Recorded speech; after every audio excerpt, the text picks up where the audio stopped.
এক জেলে ছিল। সে প্রতিদিন রাত হলেই নৌকা নিয়ে নদীর পাড়ে যেত মাছ ধরতে। দিনে সে কখনো নদীতে যেত না, কারণ গ্রামের সবাই বলতো রাতের নদী নিরাপদ নয়। কিন্তু জেলের সংসার চলতো রাতের মাঝেই।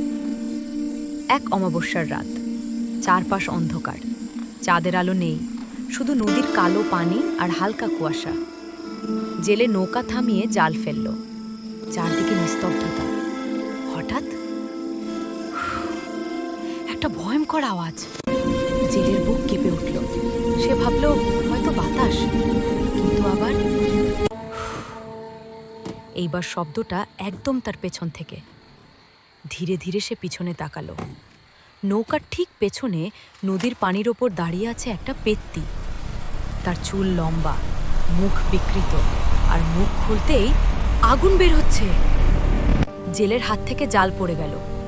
গলা দিয়ে কোনো শব্দ বের হলো না। পেত্তি ফিসফিস করে বলল, রোজ রাতে আসিস কেন?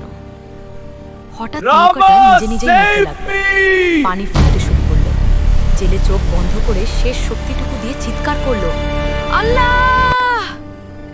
ঠিক তখনই হঠাৎ বাতাস থেমে গেল। আগুন নিভে গেল। চোখ খুলে দেখে নৌকা নদীর পাড়ে, কিছুই নেই। সেই রাতের পর জেলেটার কখনো রাতে মাছ ধরতে যায়নি। আজও গ্রামের মানুষ বলে অমাবস্যার রাতে নদীর পাড়ে গেলে আগুনের শব্দ শোনা যায়।